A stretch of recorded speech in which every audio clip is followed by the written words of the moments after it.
Hello everyone, this is Mahanur Samo. I am a clinical psychologist and a senior lecturer at IPP Behria University.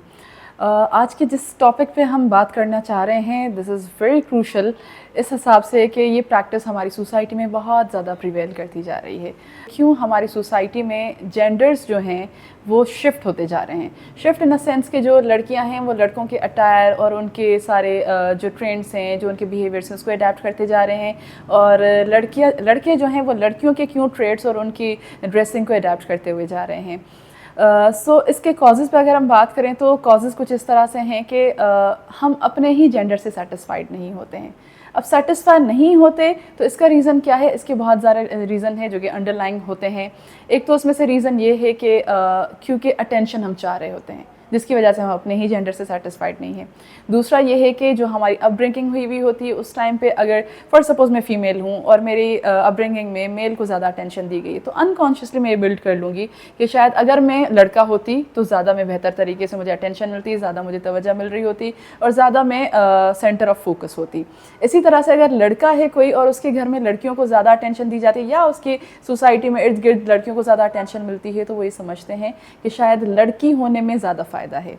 सो इस तरह से हम इन चीज़ों को adapt कर लेते हैं और बाय द टाइम ये हमारी पर्सनैलिटी का पार्ट नहीं सिर्फ बल्कि हमारी आइडेंटिटी बन जाती है। आपने बहुत जगह पर देखा होगा कि इस तरह से लड़के, इस तरह से लड़कियां हैं जो कि अपोजिट जेंडर की चीज़ों को अडेप्ट कर रहे हैं। इसको ख़त्म करने के लिए या ख़त्म ना भी किया जाए तो इसको रिड्यूस करने के लिए हम कम से कम ये कर सकते हैं कि हम अपने जेंडर को एक्सेप्ट करना शुरू करें। हम अपना जो बायोलॉजिकल रोल है, हमारा जो असाइंड रोल है, उसको हम अडेप्ट करना शुरू करें, उसको एक्सेप्ट करना शुरू करें।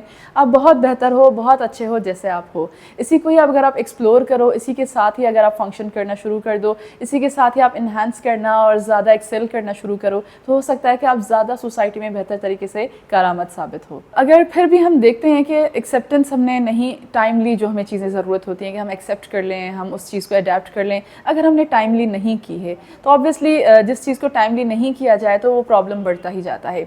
फिर एक सर्टेन टाइम पे जब आप अपनी जवानी को गुजार चुके होते हो तब आपको जाके रियलाइज़ होता है कि काश मैं वैसे ही होता जैसे मैं था, या वैसे ही होती जैसे मैं थी।